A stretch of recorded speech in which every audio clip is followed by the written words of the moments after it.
Hello दोस्तों, आप सबका आपके अपने चैनल में स्वागत है। दोस्तों, आज हम बात करेंगे एक ऐसे न्यायप्रिय राजा की जिसने न्याय के लिए अपना सिर कटवा दिया।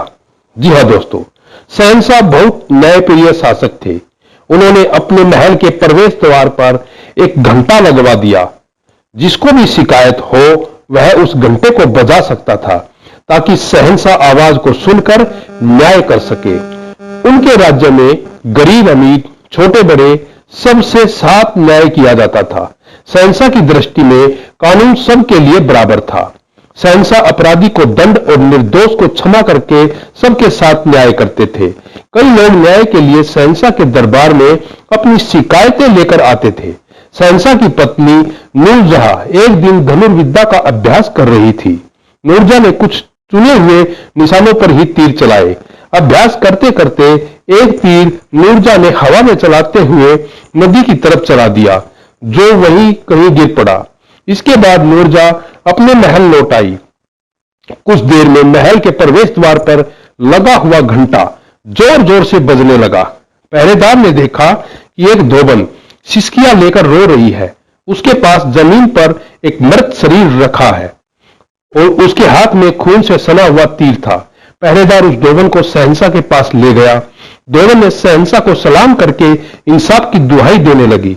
उसने शहंशाह को तीर दिखाते हुए कहा, हुजूर, इस तीर से किसी ने मेरे पति को मार डाला है, मुझे विधवा और मेरे बच्चों को अनाथ बना दिया है।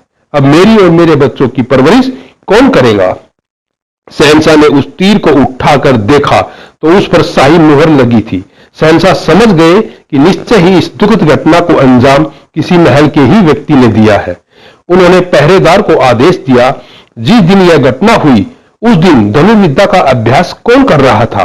राजा का आदेश पाकर पहरेदार महल में गया और सच्चाई जानकर कुछ ही देर में वापस आ गया और बोला, हजूर, उस दिन बेगम साहिबा धनुर्विद्या का अभ्यास कर रही थी।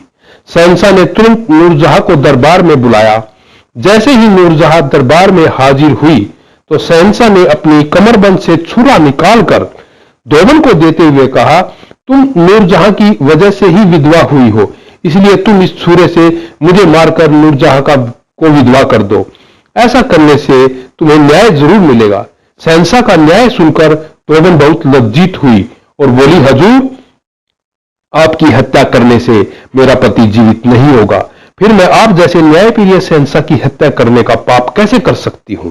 धोबन की बात सुनकर शहंशाह बहुत खुश हुए और राजकीय कोष से उसे आर्थिक सहायता प्रदान की। धोबन आर्थिक सहायता लेकर शहंशाह को धन्यवाद देती अपने घर चली गई। धोबन के जाने के बाद नूरजहां ने शहंशाह से कहा, आपने तो सचमुच बहुत खतरा मोल ले लिया था। यदि वह महिला आपके आदेश का पालन कर देती तो बहुत बड़ा अनर्थ हो जाता। शहंशाह ने कहा, यदि मैं मर जाता तो उस महिला को इंसाफ मिल जाता। एक बात अवश्य याद रखना, कानून सबके लिए बराबर है। दोस्तों, आज की ये वीडियो कानून सबके लिए बराबर है आपको कैसी लगी प्लीज कमेंट करके बताना और आपके अपने चैनल को सब्सक्राइब अवश्य करना दोस्तों।